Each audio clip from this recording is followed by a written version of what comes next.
everybody, welcome back to Storm Champ. This is Storm Champ, the podcast that talks to everyday people about how they made it through storms in their life. My name is Carlos. I'm one of the co-creators of Storm Champ, and I am here to talk to Michelle Lee about a couple different storms in her life, and she's got a pretty amazing story, and I am super excited to talk to her. So Michelle, welcome to Storm Champ. Hey, Carlos. Thanks for having me. Absolutely. I appreciate your time today. Thank you so much for being willing to come on the show. So what compelled me to want to talk to you? So for some context for the listeners, you and I know each other through a community called the Inner Circle. And Right. For those that don't know the Inner Circle, you need to know it. It's probably one of the most supportive communities I've ever seen anywhere in life. It's about fitness. It's about finding your best self. It's just about support. It was originally started by a trainer named Jordan Syatt, and it is kind of being spearheaded by him and another trainer named Susan Niebergall. Both of them are super awesome, and we will include the links in the post for this show. But you and I met each other through the Inner Circle. Mm-hmm. You posted something, I think it was earlier this week or last week, that you posted about an accident that you had that really caught my attention. So you were saying that you forgot an anniversary of an accident that broke your neck and split your head. So Yeah. tell me about that accident. I mean, I never really forget it, but I didn't realize it was the day when the day came and I was driving, and then all of a sudden I was like, wow, today's 3 years that I had the accident. So basically, I woke up in the middle of the night and I guess I fainted. I don't remember it really. I remember waking up at the bottom of my stairs. I remember I needed to get up to go to the bathroom. I remember waking up for that. And then that's the last thing I remember. I woke up and thought that, and once I realized where I was, I thought, okay, let me get up. I fell and I thought I could get up, and I tried to get up and nobody was around. Everybody was sleeping. It was July 1st and air conditioners were on, and I guess the doors were closed. Nobody heard anything. My dog was going crazy though. And perfect timing for the dog. Yeah. And then I tried to push myself up, and my husband came out of the room and he was like, don't move. And I was like, I'm fine. I'm fine. I can get up. He's like, don't move. And I was like, it's fine. And then I felt the blood and I still was like, I'm fine. Then I stood up, and he's like, came down the stairs, and I was like, I gotta go to the bathroom. I'll be fine. And I went to walk to the bathroom, and I stumbled into the bathroom and almost slammed myself into the toilet bowl.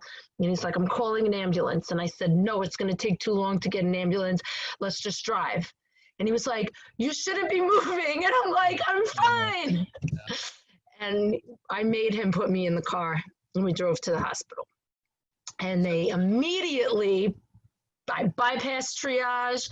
I immediately went into the ER to get examined. They put me in a neck brace, and first thing they did was stapled my head together. I had cracked my head open. I needed 7 staples in my head, and then I got a whole bunch of tests, MRIs, and everything. And I had fractured my neck, my C4.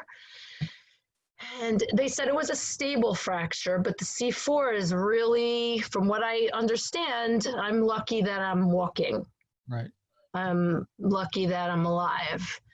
And so that's basically what happened with the accident. So did you end up falling down the stairs then? Is that what it was? I did. I fainted, okay, so I don't know.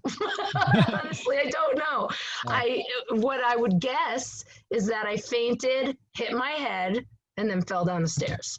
Wow. And probably the stair fall probably is what cracked the neck. Well, my house is a cape, so the stairs are like between a wall and, if you know a cape, it's a wall, and then at the bottom of the stairs is my front door. So I basically just fell down the stairs and slammed into the door. And then I was just kind of curled up in a ball there, and I don't really know for how long. Wow, that's crazy. So how long did you stay in the hospital for? They released me. I was there for a day. I didn't have to stay overnight. They said, it was a stable fracture. So, I mean, I didn't need surgery, but I was in a neck brace and out of commission for, I think it was 6 weeks I was in the neck brace before I could remove it. And that was it. But my career ended Right. from that. Yeah. So you were doing, you were a fitness coach at that point, right? I was a personal trainer and a group fitness instructor. So I taught various different formats: spin, boot camp, boxing, sculpt, aquafit. It was my career, and across multiple gyms. So I didn't think I was not going to be able to return. The doctor told me, I would heal and I would be able to return, and that didn't happen. I wasn't able to lift weights for a year and a half. Oh, interesting. So you're released from the hospital, you're in this neck brace, so what how come you couldn't lift the weights? Were you was that part of your recovery and the physical therapy and everything that happened? Part of my recovery, I had to do physical therapy, but I also herniated my C5-6 and my C6-7. So I had injuries that, I didn't have before, and I was in a lot of pain. So there was more than just the neck break. There was herniated discs and everything. Yeah, herniated discs came from it, and I couldn't lift weights because I was still fragile. Like, although the bone fused and I healed, I still was fragile. Like, I had to give it a lot of time before it was really, like, I guess, stable. Did you end up getting a concussion too? Yes. Oh, wow. Okay. Yeah. So the recovery, the herniated discs, and you had mentioned in your post that you felt at that point that you lost a 15-year career. You felt like you were lost in your identity and your purpose. So walk me through what that was like. So at first, I really thought I did go back. Like, when the doctor cleared me, I went back to spinning, just teaching spinning. But I couldn't ride the bike, so I had to coach off the bike for a little while. And then after a while, like, I felt like I wasn't getting better, like, because I was putting strain. I would demo, I would get off, I would get back on, but I really wasn't healing. And between me and my boss,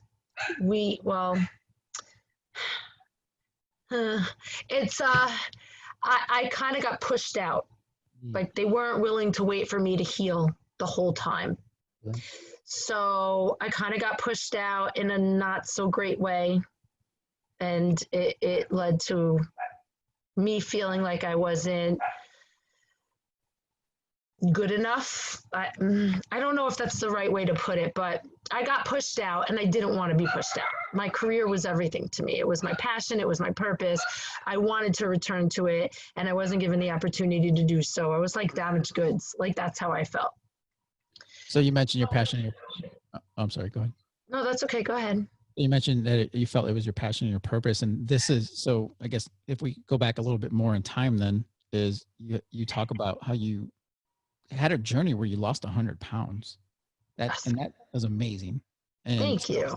And so talk me through that path leading to you becoming a fitness trainer, a personal trainer, and then getting the accident, right? So how did that work?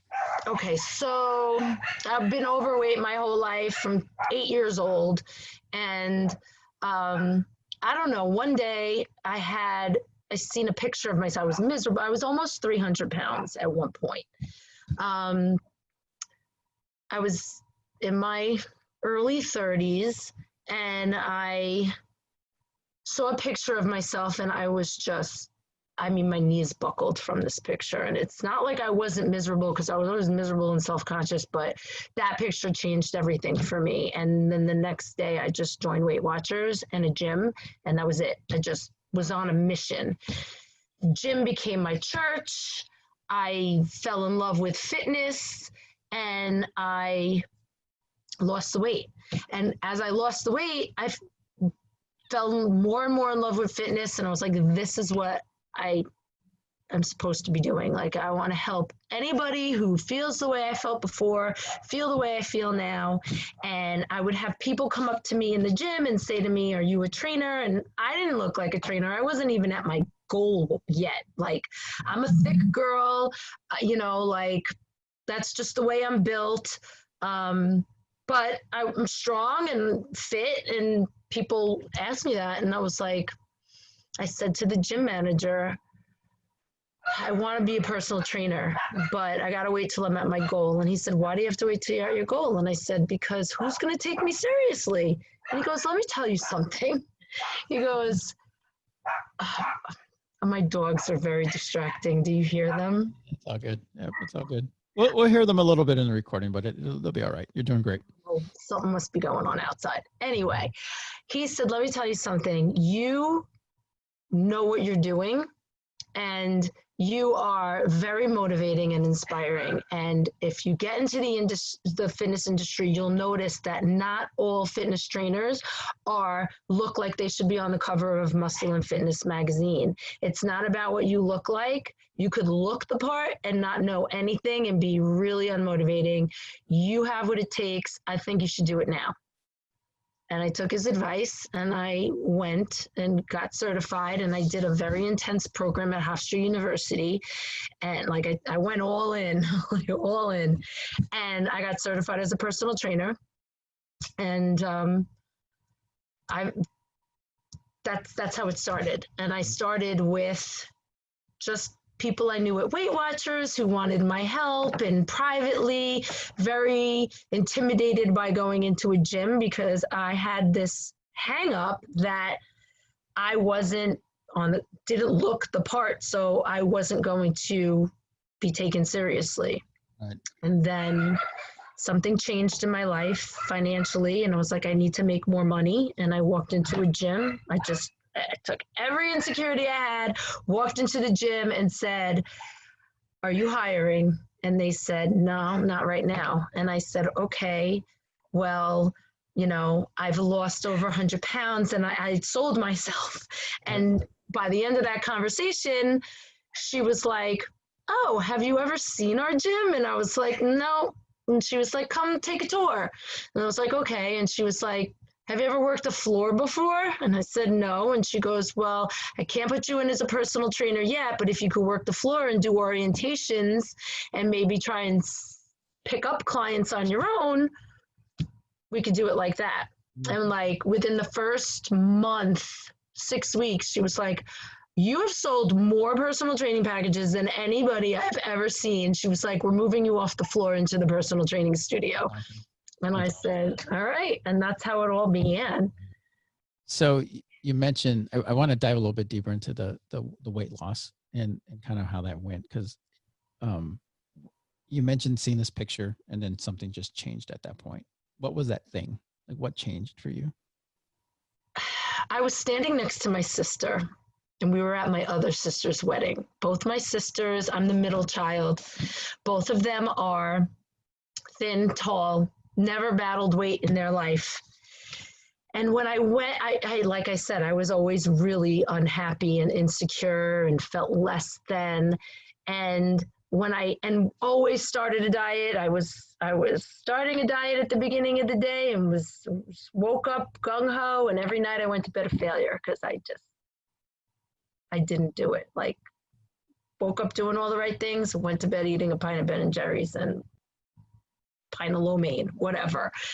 And so my sister was getting married in the Bahamas, and we flew out, and I had what I thought was a nice dress, and it looked good, and which was really more like a tent. And I saw the picture, and I'm standing next to my tall, thin, beautiful sister, and I just was like, you're huge. Like, it just made my knees buckle. Like, I don't know, the switch flipped right in that moment. And it was my defining moment. Right. That's always that moment you go back to when you realize everything changed. Yeah. Yeah. So starting out, what was the goal starting out? Just feel better about myself, feel healthier. Really what it was, so I have a daughter. At the time she was 3. Mhm. And I remember being insecure and like not, I couldn't fit on a roller coaster. Not that she was old enough at the time, but like I couldn't fit on a roller coaster. I didn't want to wear a bathing suit. I ran out of breath easily. I didn't want to be the mom who couldn't do things, run around with my child. That was it. That was another factor. I didn't want her to be embarrassed or ashamed of me, and I didn't want history to repeat itself. I wanted to be a good role model for her. So with that in combination, and that was the main reason why I kept trying and I kept failing. And the picture, for some reason, seeing myself in that moment tied it all together. And so, kids, they are products of their environment. If I would have had her grow up in an environment of fast food and crap and junk and being sedentary, she would have ended up the same. Right. Very possibly. I think you said something really important, and I want to make sure we talk about it. So you said the goal was to feel better, Mm-hmm. not to lose weight, not to hit a certain weight, right? And I think that's super important. Like you did it for, I think most people go into that saying, I just need to lose weight. And I'm not sure that's the right thing to go after, right?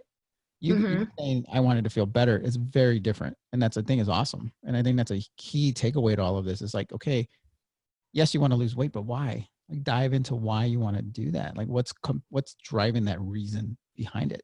And hopefully, I think if they dive deep enough into it, they realize, oh, I want to feel better. Like you were saying, I want to be able to be active with my child and all this other things. But I think you really have to, you got to get past that first step of, I just want to lose weight. It's not going to be good enough. It's not going to be enough to get you to that next level, right? Or that next, Right. right? So once did you just, as you're kind of going through it and following some program, what you mentioned, Weight Watchers, Mm-hmm. did you set goals for yourself Mm-mm. or you just went? I just kept doing it. Like the only goal I had was I mean, like I had joined so many gyms in the past and never went. Like I just wanted to do both simultaneously. I set mini goals, like 10-pound goals, like just chip away at it 10 pounds at a time. Um, and goals for myself in the gym. Like literally when I walked in the gym, I couldn't do nothing more than a recumbent bike. And I couldn't really do it more for like 20 minutes. And then I did an orientation with a trainer, and he said, all right, we're going to get you off the recumbent bike and we're going to put you on an elliptical. And I was like, oh God. And you put me on the elliptical, and within 5 minutes, I was like, I can't do that. I couldn't breathe. I was like, I can't. He's like, you can. I was like, no, I can't. I really can't breathe. You got to get me off this thing. And then within a month, I was on it for like 45 minutes later. yeah, and I loved it, and I always just tried to beat myself. Like I always wanted to like top myself, and I didn't do any strength training at all in the beginning. It was all just cardio. Yeah. Until I learned and I started to read and just educate myself, and then I learned I need to start like changing my body composition. And I bought a book, and it was called Weight Training Workouts That Work. And it led you through a 12-week program. And I just followed it verbatim. And my body composition started to change. And that's when people started to notice and started asking me for advice. And I was like, oh, I don't know anything. Like, I'm just here, just like you. And that's when my passion started to grow. Yeah. So taking on your first set of clients, what was that like? Scary. Yeah. Scary, but I just took what I knew, and I mean, they didn't know a lot either. I took on overweight clients, people who were, trying to lose weight, the people at Weight Watchers who watched me lose weight. They were like, as soon as you get certified, I'm hiring you. And so I worked with them. So we really needed to like start out slow. And my demographic has always been women. Like I really haven't trained men very often. I've trained some. I'm certified in boxing, so I had a couple of male clients that I would hold mitts for and hold a kick pad for, and I love doing that. That's so much fun. But as far as like bodybuilding kind of stuff, I really, that's not my niche. Like my niche is like women who are trying to lose weight or just get into shape or build strength mostly. So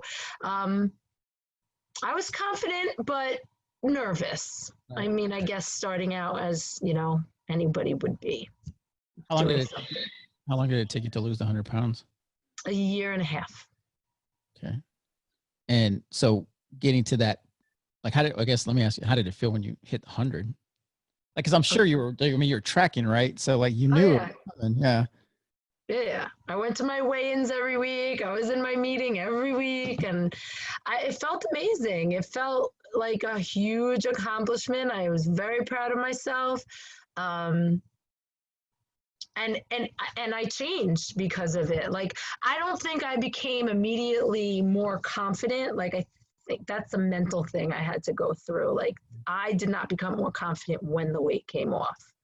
I still saw an overweight person in the mirror. I saw the number and I knew, saw the number decrease every week, but I didn't see it in the mirror all the time. Sometimes I still looked at myself and I was like, I had body dysmorphia and didn't really see it. So the first part of the battle is losing the weight and getting to that goal, right? Or getting to that number. Then the harder part is keeping it off, right? So Harder than losing. Absolutely. You don't realize until you get there and you're like, holy crap, this sucks. How did that work for you? How did you keep it off? Well, I learned a lot. I didn't lose it super fast. I didn't do a fad. I ate healthy foods. I learned about food. I love to cook, so I cooked a lot. I read food labels. I educated myself, and I changed my habits. Like I changed my habits. Like I completely made a lifestyle switch. And so when you do that over time and it stays with you, like I started living my life differently than I did before. I wasn't eating pints of Ben and Jerry's. I wasn't ordering pizza and Chinese food. I, found ways to cook my favorite things in a healthier way. I worked out. I was active and, I struggle. I still struggle. You're never cured. I've had to reel myself back in at times and not always happy where my weight lands. And I continue to just push forward. I just completely lost the question I was going to ask you. It'll come back to you. So you're training, you're a personal trainer, you're training people, you're doing this for a number of years. Then you have your accident that, for the lack of a better word, taken away from you now. Right. Yeah. So what happened then with you? So during the healing process, I was terrified of gaining my weight back because I swore I would never be 100 pounds heavier again. And without the fitness, I was terrified, not realizing that it's all about nutrition. Like I know nutrition was a part, but I worked out a lot. I taught a lot of classes. I was training myself. I was teaching like 10 classes a week. And I knew that, or I felt at the time that if I hadn't gotten into fitness, I don't know if I would have been successful at keeping the weight off. Like I really put a lot of like energy into what the fitness part did for me as well. So as I was healing, I got really nervous about that. And I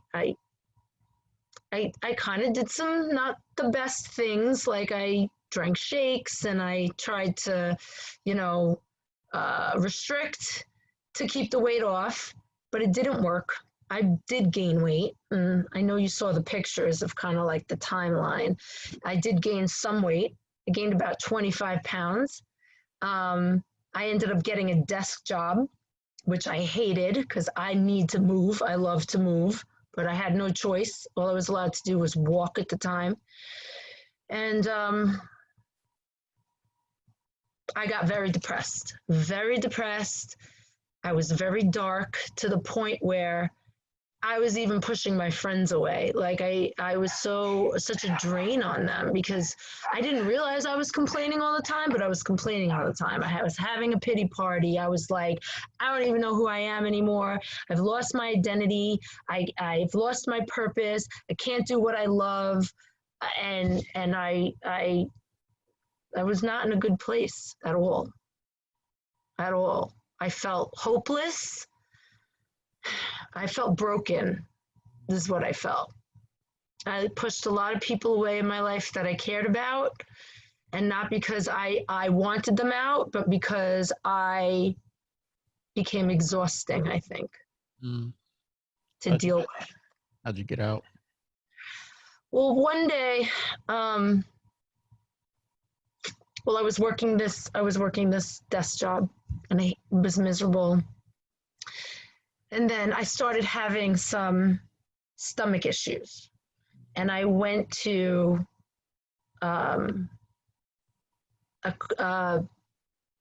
gastroenterologist, and she wanted to give me a upper endoscopy. So I went in for the procedure. Prior to that, I thought, I can't stay here. Like, I have to do something different. I have to reinvent myself. And that's when I got the idea, because I was like, I have to continue helping people. I can't work a desk job. And the desk job was causing me pain, sitting all day. Sitting, yep. And so I started to get numbness and tingling down my arm that was debilitating. I couldn't function. I was in tears every day. I really couldn't function. It turns out that those herniated discs were pressing on a nerve.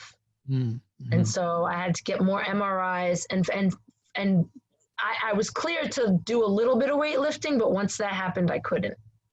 So then I went back to the neurosurgeon, and he ran another MRI, and he said, okay, I'm sorry, I just jumped backwards, but he said, we're not running to the table, but you are a candidate for surgery. And before you go to surgery, you might want to try some less invasive measures, chiropractic, what's the needles? Acupuncture. Beforehand. So I said, I don't want surgery, so I'm going to try that. So I started with a chiropractor, and we started doing work together, and he does traction on me. I still go to him. He does traction on me and deep muscle tissue massage, and to try and pull the nerve off of the disc off of the nerve. And I had epidurals done, all kinds of things for the pain, but I'm okay now. I have some pain from time to time. So I started doing the chiropractor when I was still working at the desk job. And then I had these stomach issues. And I went in for the upper endoscopy. And when I went under anesthesia, I got to go back again. So when I thought about what I would do to reinvent, that's when the idea of studying nutrition. Yeah. Okay. That's how that's where that started. But I had to put that on the back burner because of all the pain I was in, and I had to get through that. So under anesthesia, my heart rate dropped into the 20s. Whoa. And they had to pull me out, and I went to the ER. And they found nothing wrong with me. EKGs, echoes, everything came back fine. But they were like, we can't really redo this test until you get cardiologist's clearance. Right, yeah. So I went to the cardiologist, and they ran a whole bunch of tests. They put me on a Holter monitor. I had to have an echoes, EKGs, and a stress test, a nuclear stress test. And So we started with the Holter monitor, and I was told I could start working out again. I was out of pain. The chiropractor worked. I was going 3 times a week, and I'm in my basement. I'm working out, and we get this phone call. It's like 7:30 at night, and it is someone from the monitoring company because I'm wearing the Holter monitor while I'm working out. Yeah. They're like, "Are you okay?" And I said, "Yeah, I'm fine. I'm actually working out." The guy goes, "Well, we're picking something up on the Holter monitor. You're having an event. And we're going to send the report to your doctor, and he'll call you in the morning." So I was like, okay. So the next morning, the doctor calls, and he's like, "Well, we're picking up these like intermittent signals, and your heart is, the top of your heart is not communicating with the bottom of your heart. So when it's telling it, top of your heart is saying pump blood, bottom of the heart's not listening." In layman's terms, that's basically what was going on. And it seems like it's an electrical problem. I said, all right. So they're like, "We want to run you for Lyme test because Lyme disease can cause these breaks in the heart, like whatever it's called, like disturbances. Yeah. And if you have Lyme disease, we can solve it, and then everything will be fine." So he wanted to set me up with an infectious disease doctor. So in the meantime, I'm making the appointment with the infectious disease doctor, still wearing the Holter monitor. I couldn't get an appointment for a couple weeks. So I'm having the echo, I'm having the EKG, and they're all coming back normal. So now the Holter monitor is gone. It's sent back. They're reviewing everything, and they picked up a lot of events, nothing of which I felt. Right. I taught group fitness, spinning, boxing, boot camp, you name it, with no event ever. I never felt anything. Yeah. So I go in for the stress test, and I'm on the treadmill, and now I'm a fit person.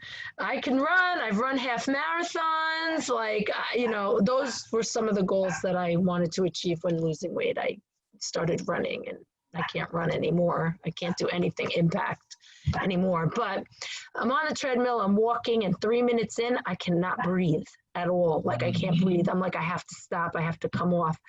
And so they pulled me off, and I had a full heart block. I went into a full heart block. They're like, "We're calling an ambulance, and you're going into the ER. I mean, you're being admitted into the hospital."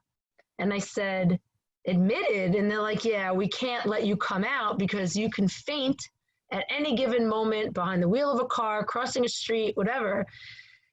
And then everything came full circle. That is why I fainted and fell down my stairs. Finally, a reason for the accident. And this is 2 years later. Interesting.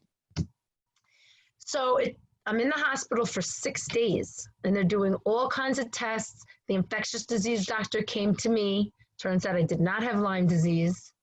They wanted it to be Lyme disease because the other only option now is a pacemaker. And I'm too young for a pacemaker. They don't want to give me a pacemaker. I'm not going to outlive it. Most people who get pacemakers are old, and they outlive it. I'm going to have another surgery to replace the battery at some point because I'm too young for a pacemaker. So they did not want to give me one, but I ended up needing one. And everything that they ruled out, everything that they thought it might be, it wasn't.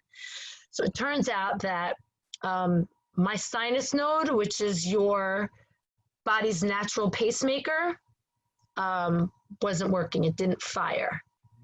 So they are guessing that it is congenital and something that I've had all my life, that I luckily never experienced anything until I fell that day. So then you didn't even know what it was because you didn't feel it.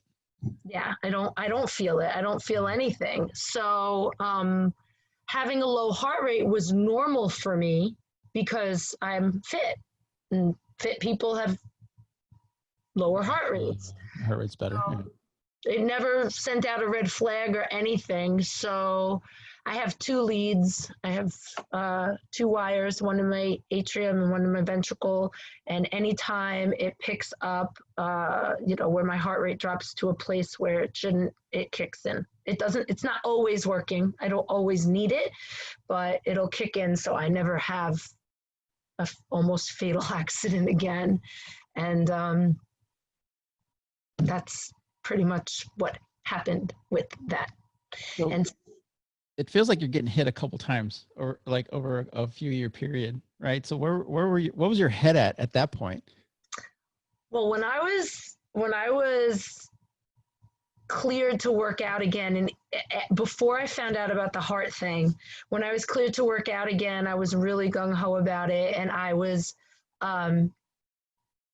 already like signed up for this nutrition program, and I was ready to go.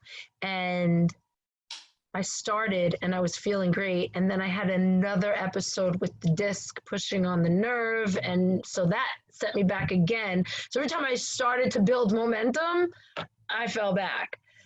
After the surgery and after the pacemaker was implanted, I then again had to stop, not work out again, because if I lifted anything or pulled anything, it pulled the lead out. It had to like cement itself in there.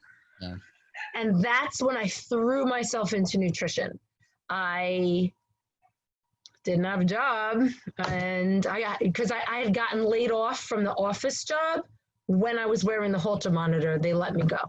And I was devastated because I needed the insurance. Right. Yeah. And they nice enough, they extended my insurance for me until I got through everything. Yeah. So once I was out of the hospital, I did a 3 or 4 month program in 6 weeks. Every single day of the nutrition program, every single day I got up, I got dressed, and I went to this little coffee shop by my house with my laptop. And I did there was reading and lessons and modules and tests. There were 16 exams, and I went through the whole thing in 6 weeks. And then that's how I ended up transitioning from group fitness instructor, personal trainer, to nutrition coach, and now I'm personal training clients again. But I had still this weight that I was still holding on to, that I wasn't happy with. I felt weak. I lost all my muscle. I felt crappy again. Right. And that's when I found the inner circle. And I followed Jordan for a really long time, and then decided to join and do the Unicorn Strong. And once I started doing the Unicorn Strong, I don't know, I got my fire back, my power back. I don't know what it was, but I joined it was Thanksgiving. It was simultaneously around the same time that I joined the IC, and I decided to get back to a gym. So I joined a gym and I hired a trainer, and I worked with the trainer twice a week. And then the other days that I wasn't working with the trainer, I was doing Unicorn Strong. And the weight started to come off, and I started to get strong again, and I started to just get my confidence back and know that, and that's pretty much where it went. And then when you started with the inner circle, were you still feeling like depressed? Yes. Okay.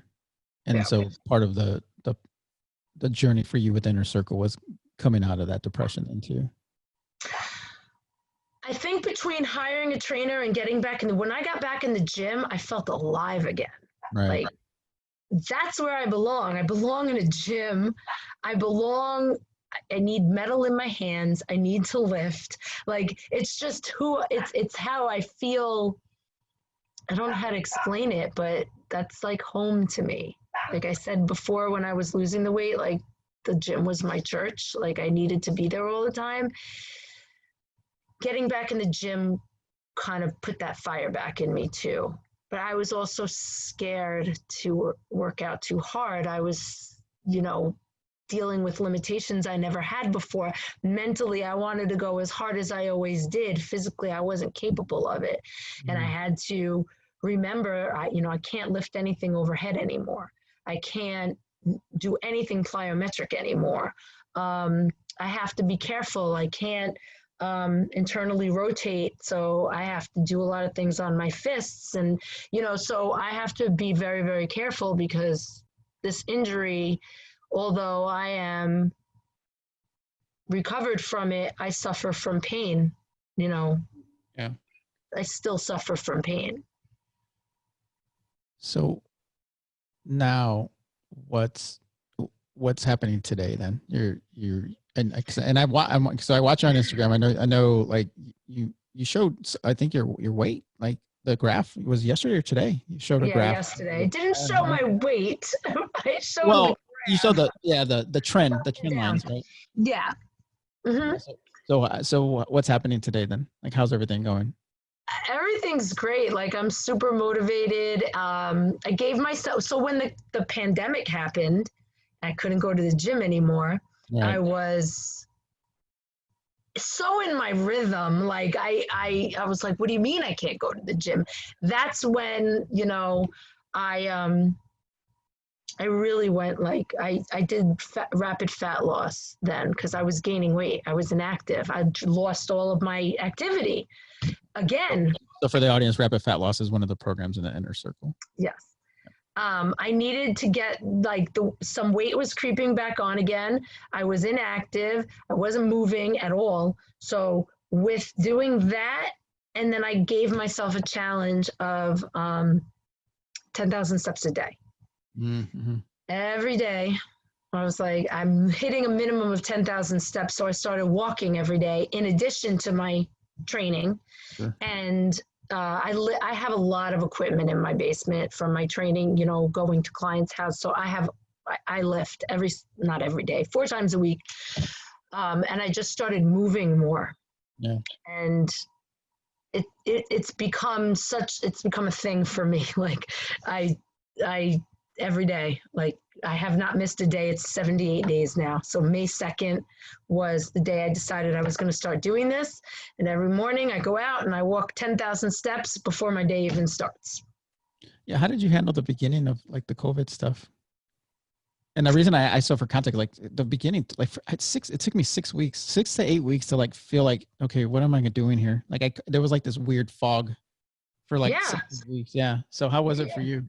It was hard. I was out of work still. Like I coach clients. I have some clients, but like I was working part-time in a doctor's office and they laid me off 2 weeks before COVID happened. Mm-hmm. So now, there's no way for me to even find another job. And I pretty much was like stressed about money, freaking out about money like everybody else. I was inactive, lazy, picking on food, like everybody else. And it took me until May 2nd to be like, okay, this ends now. Yeah. It took me a while. And that's when I was like, you have to move more. You have to move. And the weight has fallen, or like any weight I put on, and the weight that I gained during my accident time and whatever, it's off. I've dropped a lot of weight and I feel really good and healthy and strong and emotionally strong and just better all around. So looking back at the journey, what's the number one piece of advice that you can give people that feel like they're just getting hit after hit? They take a step, they hit a wall. And that's what I kept thinking when you're explaining it, is like you take a step and bam, you get hit by something else, and take another step and bam, you get hit by something else. Like what's the advice you can give someone that's going through this right now? You can't quit. You just can't ever quit. Like there are always going to be obstacles. Always. I will probably have more, different ones, whatever, we're always going to have obstacles. And if you can't get through it one way, if you can't go through it, I always say go over it, under it, or around it, but there's always a way to get there as long as you don't quit. I've been called a lot of things, but never a quitter. I started therapy when I was losing myself, and my therapist says to me that he like compares me to a piece of Tupperware because he's like, you've been through a lot. And there are other things in my life not related to this that I've had to go through. Loss. I lost my mom when I was really young. He's like, but you know how Tupperware starts out all nice and shiny, but then it gets stained and it gets scratched and it gets dinged, but it keeps on working. He's like, and that's you. He's like, you keep on, you still work. You're still working. You just are a little more banged up. But, you know, he's like, so you're resilient. And, you know, we're all resilient and we can all handle hard things. And if, you know, you can't figure it out one way, find another way. Like, I don't know if that's even helpful. I don't know. I just know that I wasn't willing to take no for an answer. I let it get me for a while, and then I was like, enough is enough. And what about the people that are starting that weight journey and it seems insurmountable? What can you tell them? Break it down into chunks and take it one day at a time. Don't look at the big picture because it's overwhelming. But if you break it down into 5-pound increments, break it down into chunks, break it down into one action instead of a whole big bunch of things that you have to do, just do one thing really well until it becomes second nature, and then pick something else. And have a good support system, because a good support system is really important. Yeah, and I think the one thing I'll add, just to kind of piggyback off what we talked about earlier, is find a really compelling why you're doing it. Oh, absolutely. I mean, why? Yeah. I mean, I, you know, everybody wants to look better. Of course I wanted to look better, but I didn't feel good. Like I wasn't living my life. I was really, life was passing me by because I was too insecure, too self-conscious, too self-loathing to live. I just wanted to hide. I never wanted to be seen. Yeah. So, tell me where people can find you. So they can find me on Instagram at mlfit_fedwell. Find me there. You can DM me. I do personal training and nutrition coaching, and that's where you can find me. Awesome. Yeah. We'll be sure to include a link in the show posting for this. So make sure you check that out. So last question. What's the legacy you want to leave on the world? Oh my God. Just that just being a good human.